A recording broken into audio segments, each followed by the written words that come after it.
Hungry Trilobyte podcast would like to start by acknowledging these fine conventions. SoonerCon is Central Oklahoma's longest-running pop culture convention. The next event is scheduled for June 24th through 26, 2002 in Norman, Oklahoma. However, they need your help to put on the next event. Please visit SoonerCon.com to find out how you can help make SoonerCon 30 a reality. The Hellmouth Convention. The Hellmouth Convention is a celebration of all pop culture, but specifically things like Buffy, Angel, Firefly, and Dr. Horrible. It is held in Los Angeles, California, and the next event is scheduled for June 3rd through 5th, 2022. Proceeds benefit the Los Angeles LGBT Center as well as the Ron Glass Memorial Scholarship Fund. For more information, go to thehellmouth.org. On tap today, we have Bekah George. How are you doing this fine day? I'm doing well, thank you. How are you? I'm doing fantastic. You are the head talent behind Shear Visions Coaching. Yes, sir. And you are a mental health advocate, yes, as well as a therapist. Yes. And we got to talking because you are trying to relieve the stigma of mental health care, and that's a huge topic these days.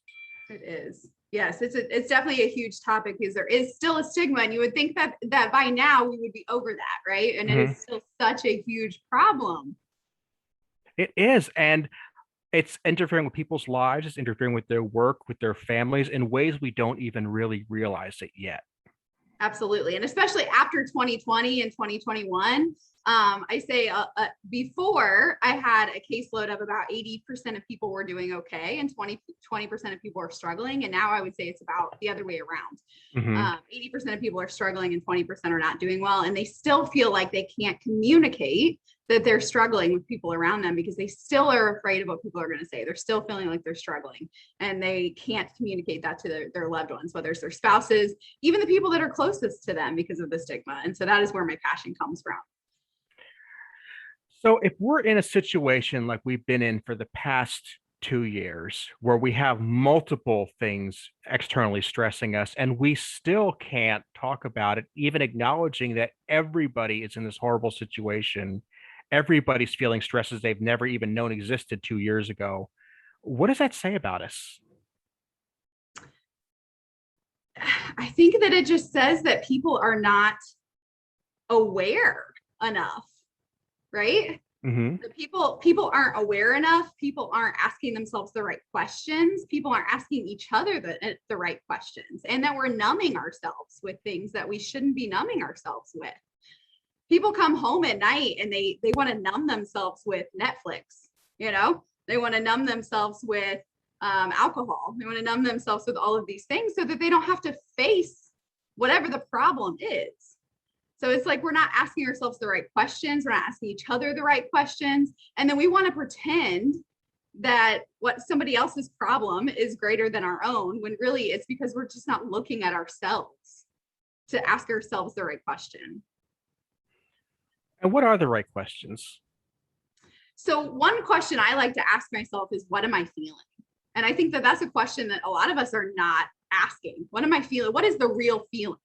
If you really do some digging, a lot of times, I don't know if you've ever heard of primary versus secondary emotions. A lot of times we think we know what we're feeling, but there's actually a secondary and a primary emotion. So a lot of times there's really an emotion that's down deeper. So maybe you might see someone who looks like they're angry, but really that's not the real emotion. Anger just may be the easier emotion for them to feel. So a lot of times men tend to go towards anger because it's a little bit easier for them. But really the actual emotion might be sadness, but they don't feel comfortable being sad because society says that they shouldn't be sad, right? So really we don't ask ourselves, what am I really feeling here? So instead they just go to their go-to emotion, which is anger, or maybe their go-to emotion is numbness, or their go-to emotion is, anxiety, right? So that question could be, how am I feeling? Or maybe the question should be, what am I avoiding? That's another question. What am I really avoiding here? Or, maybe the question is like, why am I avoiding it? What is so scary that I'm not willing to actually sit and think about this? I always say, follow the hurt, right? If my arm isn't broken, if there's nothing wrong with my arm and I poke on it, it's not going to hurt me. But if my arm's broken and I poke on it, it's going to hurt. So follow the pain. If there's some kind of pain, there's a problem, right? We just don't ask ourselves the right question. And so then we want to project that onto other people and pretend like there's not an issue because we don't want to look at ourselves. And if anybody's sitting here and they're listening to you right now and they're saying, that all sounds great, and I wish I could take part in that, but they don't know what the next step is, and they're afraid you're going to say the next step is talking to somebody. What's your response then? Because they don't want to do that. Yeah. I mean, honestly, it would be the best thing to talk to someone, right? I mean, honestly, that is the best thing. It doesn't necessarily have to be a therapist. I mean, honestly, one of the reasons I've gotten out of therapy and gone into coaching is because I think that in a lot of times in therapy, we get stuck in the past. And so I have gone into coaching because I see people get stuck for sometimes 10, 15, 20 years in therapy. And there's a place for therapy, 100%. Therapy, we dive a lot more into our past and into past trauma. Coaching is a lot more into future. How do we get you to where you want to go, right? But you don't necessarily have to go talk to someone, but you do have to learn how to ask yourself the right questions. But the thing is, you do have to surround yourself with people who support you and who also will challenge you. And that's the thing, is that a lot of times we don't have those people in our lives who will do that.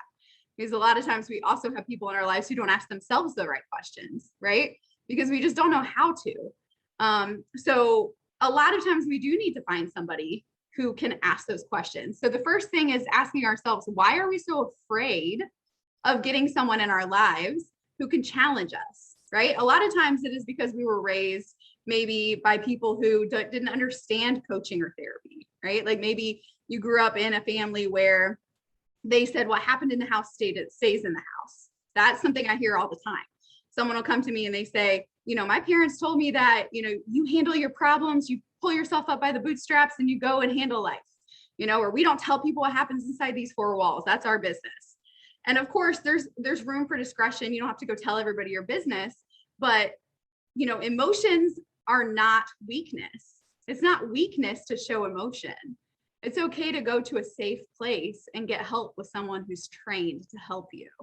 That's not weakness, that's growth. Right? So the first part of that is to challenge that mindset.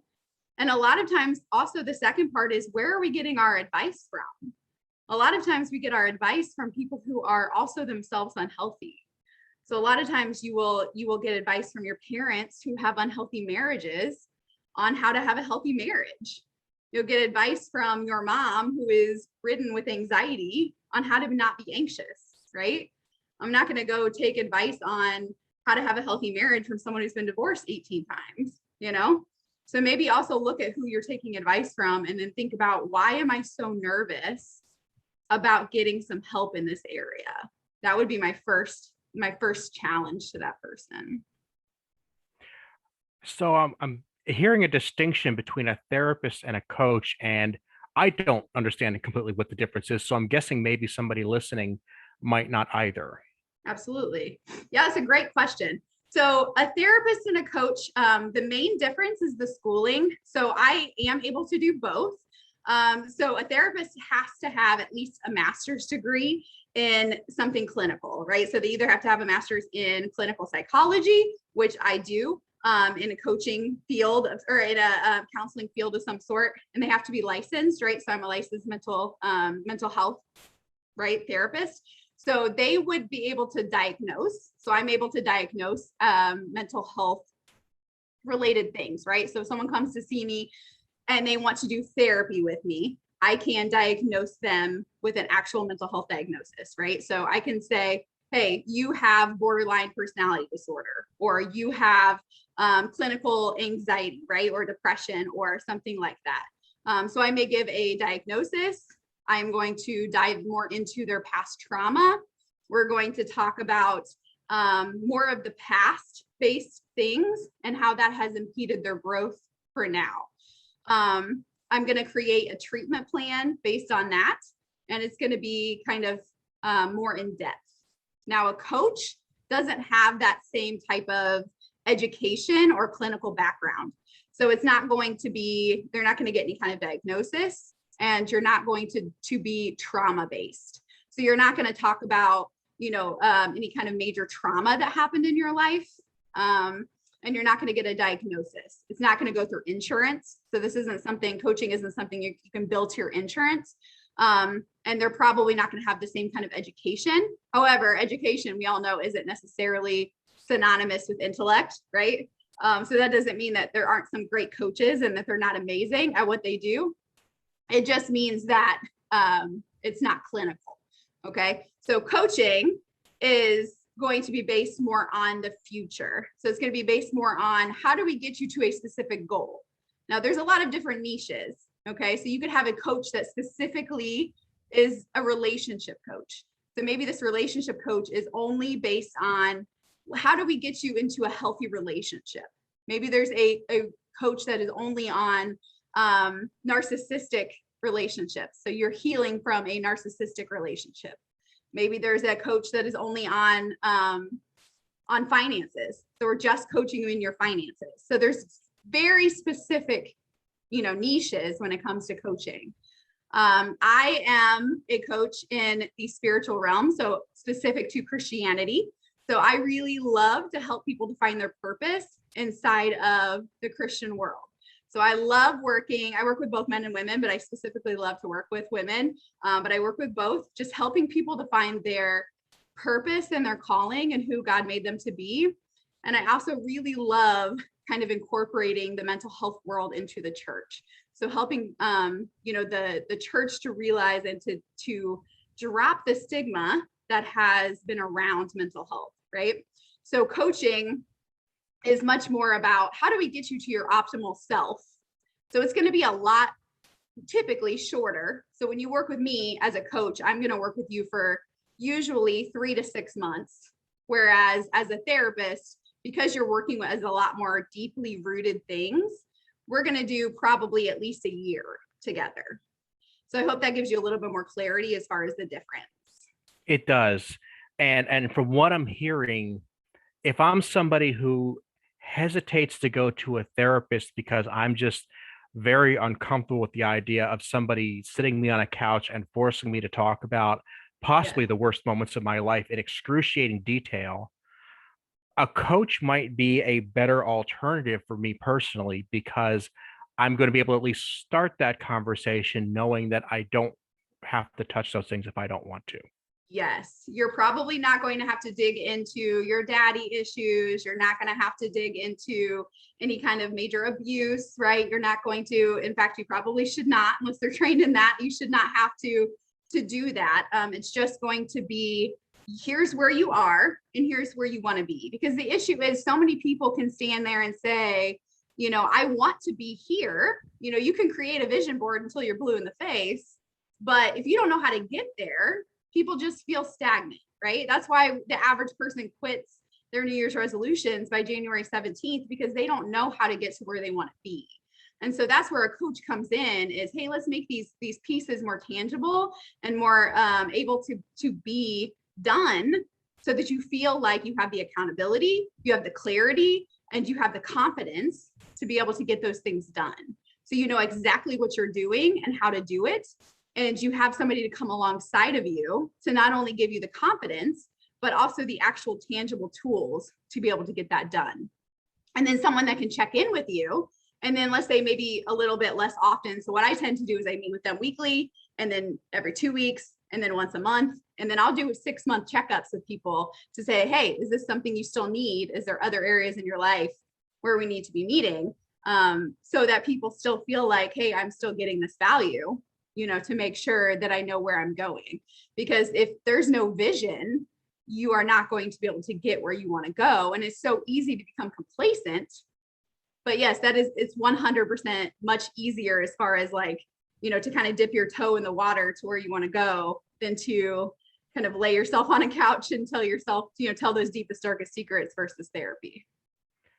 Let me talk about my audience for a minute here, because I think that's kind of important to know who's possibly listening. I've got audience members who I've spoken to, and I know they identify as Christian. And I have some who specifically do not have a faith system whatsoever. And some have faith systems that aren't part of Christianity in any way, shape, or form. So I have a spectrum that I know are listening to, and some might be skeptical of the description you have of the church's approach toward mental health. Some just might not have a frame of reference. So why do you consider this to be a topic that you want to focus on? Yeah, for sure. So I think that I mean, I do work with individuals who have no faith system at all, and that's one thing that I actually pride myself on, is not being one of those Christians who shoves my belief system down other people's throats, because I've been there and I've heard that, and I know that that's a hurtful and frustrating thing. And I actually have worked with people before for up to a year, and had people say things like, "I didn't even know, that was your faith system," not because I don't live it out, but because I believe that if I'm working with you in a professional in a professional way, it's not my job to force you to believe anything. It's my job to help you get clarity on your goals, right? And so if that's not your belief system, I'm not going to force that to you. However, I am a Christian, and so that is my belief system, and so that's important to me. And so I have seen the church treat people in a negative way because of their mental health, and I think it's because of the lack of understanding. And so that is why I'm passionate about it. And so when I was, I've grown up in the church, and I've seen their attitude, not all churches, but I've seen some churches where they believe that if you are a Christian, you can kind of pray away anxiety and depression. And again, not all churches. I've just kind of seen this belief system in some churches where, if you just pray hard enough and you just believe enough, that, maybe it'll go away. And I've also worked with a lot of Christian believers who believe that something's wrong with them if they still have anxiety and depression after they believe. And it breaks my heart to see people believe that there's something wrong with them because they still have this and they're still experiencing this. And it actually keeps them from believing, or it keeps them from going to church, or it keeps them from having a community of believers, because they think they're being ostracized, or they are being ostracized because they are still struggling in this way. And so it just breaks my heart. And so I want to advocate for other people who may not be strong enough to stand up and say, no, this is actually a chemical thing, right? Or this is actually something that is happening physiologically. This might be something that we need to have talk therapy for, or coaching for, or this could be something we need to have medication for, or a mixture of all of these things to make sure that we are our optimal self. And so I just want to kind of advocate in that way so that people have a better understanding, and so that the church can be what the church is called to be. So that is where my passion comes in that way. And that's, so you're really seeing yourself as freeing people to take care of themselves when they might not see a path forward. Absolutely. And so that people can then come forward and say, this has been a struggle that I've had, and not feel like there's something wrong with them, or feel like they're not Christian enough, or feel like they're not praying hard enough. Because I've seen so many people feel that way. There must be something wrong with me, or God's not hearing my prayers, or other people who say, I don't feel like I can even become a Christian, because I've heard that, if you're a Christian, then you're not supposed to have anxiety or depression or sadness or lack of clarity, right? I must not hear from God, or those types of things. And that's just not true. And so I kind of want to be that advocate, or that voice who says, hey, I am clinically trained. I know what I'm talking about. And so I can come forward and say, not only am I clinically trained, but I also have, degrees in divinity. So I understand the Bible, and I know what it says to be true. And so I know that this is not accurate. And so I want to show empathy to these people as well, and tell them that there's nothing wrong with you, and it's okay to have these struggles, and to go talk to someone and to find what you need. And so that's kind of where that passion comes from. The message I'd always heard when somebody talks about, can you just pray it away? Are you praying hard enough? They would say, well, God doesn't help anybody who doesn't help themselves. I've heard that as well. Do you think that's a good line? Is that a good way to look at things? I mean, I believe that God gives us tools here on earth, to utilize, for sure. And I think that it's important to seek those things out. But I also think that when you're in a place of depression and anxiety, it's hard to find those things. And I think it's hard sometimes to discern what is true and what isn't. And so that's where it's important to find a voice that can help you. And that's why I want to be that voice. Because if you are in a church that is telling you, I've heard churches that say medicine is bad. I've heard churches that say you should not be on antidepressants. And I just think that's ridiculous.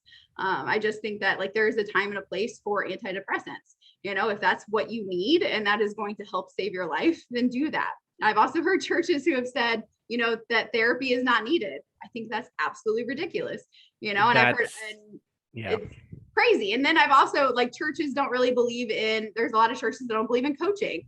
They just believe in completely like mentorship and those types of things. And I think that coaching and mentorship are similar. So there's just all kinds of things that just blow my mind. And I think that, you just have to be careful what voices you're listening to. But I think that there's nothing wrong with getting help when you need it. And that's kind of where I want my voice to be heard. Speaking of voices you're listening to, I'm thinking of, again, my audience. And again, I have a huge range of people that listen to this.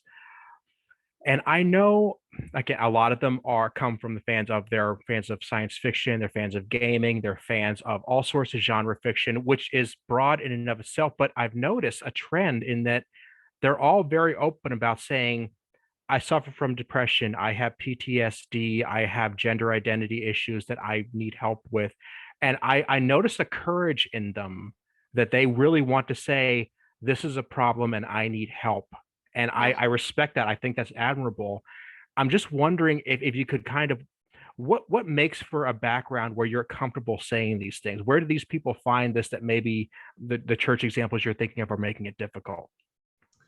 Honestly, I've seen that in that community, in the gaming community, in the LGBTQ community. I've seen that in the theater community. I've seen that in several communities that have come together to say, like, let's find this place of communities to back one another. And it makes me so angry that the church is not that community for people. And that's one of the reasons that I want to be a trailblazer for this. And I don't know why it's been so divisive in the church. I really don't know. I don't know how. I think it takes people to rise up and be that voice to come together and to be the people that we're supposed to be. So I really don't know how that happens, other than just enough people coming together and finally saying, yes, this is how it's supposed to be. And I think that we have to recognize that there has to be a balance, right? Like, because we don't want everyone just zombified out on medication. We don't want everyone just, you don't want to be in therapy forever, where you're just kind of like completely coddled by a therapist forever, which is one of the reasons I left therapy, because I did see people stuck forever. So I think it's just finding your community that will support you and finding a balance. And that's one of the reasons that I speak on balance, is to say that, hey, you don't want to go too far the other way either. And so finding those people that will challenge you and push you and not coddle you, because I think the world has gone too far the other way, where it's like, okay, let's coddle you for too long as well.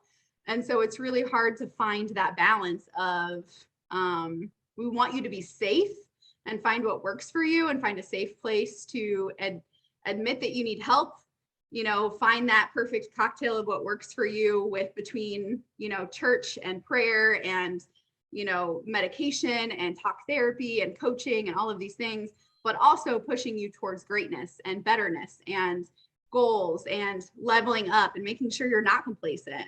And then also listening to, if you are a Christian, listening to, what you believe to be important, and then also challenging yourself and having other people around you challenge you. Looking at your circle and saying, do the people around me challenge me? And then do they also love me and support me?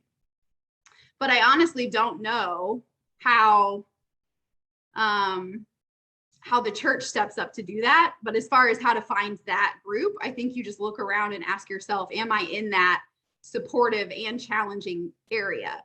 And if not, then, trying to find that by looking at what hobbies you're in, what interests you, what you get excited and passionate about, because I don't think that your passions are by accident. I think the things you're passionate about were placed inside of you for a reason. And I think that those are the things you're supposed to pursue with vigor, right? And so it's like, okay, what can I be passionate about so I can help other people, and so that I can surround myself with other people that are like-minded and are also excited about these things, and maybe those will be my people in my tribe. A tribe it's the word of the day in some cases. I'm seeing that, especially when it comes to online tribes. The word, yes, it's the buzzword.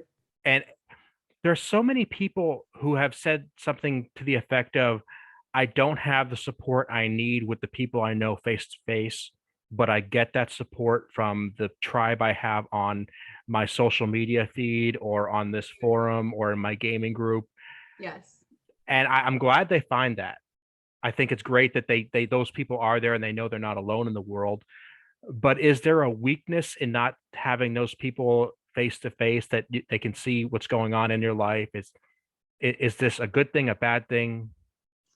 Honestly, I think it's so prevalent right now because there are a lot of people who are trying to grow, and they just don't, a lot of people don't feel supported, but I think they also don't know how to communicate what they need. And so that's one of the things that I teach in coaching is, how do we communicate what we need, right? How do we communicate how to be supported? Because we can't read each other's minds. And a lot of times we think that person not liking our post is them not supporting us, but maybe they just didn't see the post, right? Maybe they just, everyone is egocentric in some way. We go about our day thinking about ourselves.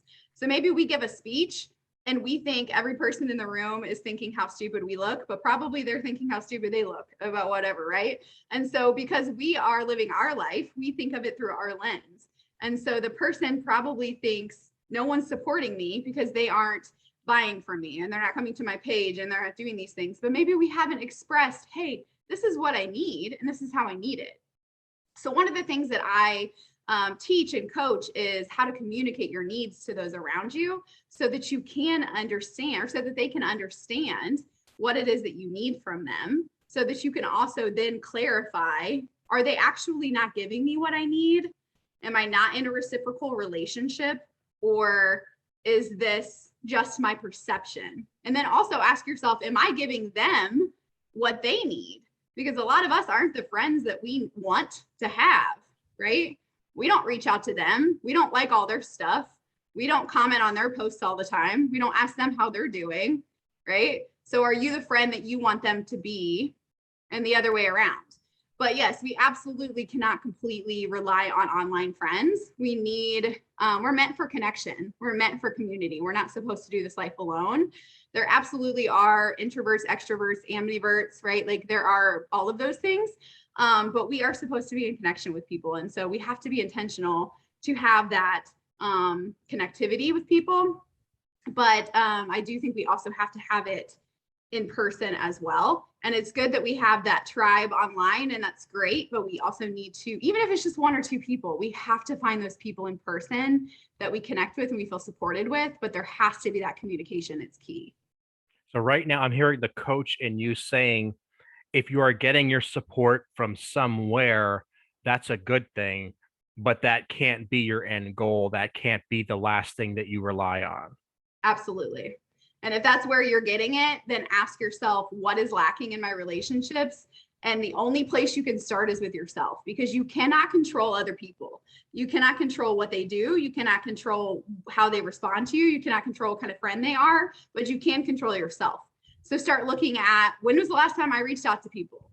Am I the kind of friend that I want to be to them? Choose 2 or 3 friends and say, how can I be a better friend to them? Even if they don't reciprocate, take 60 days and be the best friend that you can be to them. Be the very best friend that you can be, and just see how that works. Hey, I'm just thinking of you, praying for you today. Or, hey, just want to see how you're doing. Was thinking of you. That picture of you and your son at the pumpkin patch was absolutely adorable. Or, hey, I just want to catch up and have lunch. And even if they don't respond, hit them again in a few days. Hey, throwback Thursday to when we went to the beach that one day, and send a picture. Drop them off a care package for Thanksgiving or something, like whatever. Do something, drop them off a little present for Christmas, send them a Christmas card, like do something that is showing them multiple times, hey, I'm making an effort to show you that I am trying to be this friend. that you may or may not be to me, but I cannot control that. Because a lot of times we expect other people to be that friend, but I'm not trying to be that friend. And then I want to throw a pity party for myself in the corner because no one supports me.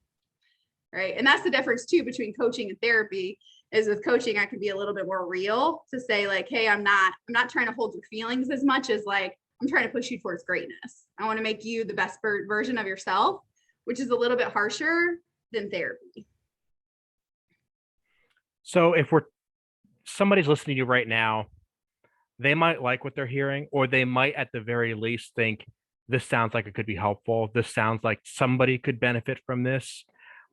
Maybe they're going to want to talk to you a little bit more. Where could they find you? Yeah, so social media is the best way to find me. My personal Facebook page is usually where I'm the most active, which is Bekah George. So that's Bekah George. George. So you can find me on there. Add me, send me a message. Also on Instagram, that's at Shear Vision Coaching. So that's SHEAR Vision Coaching.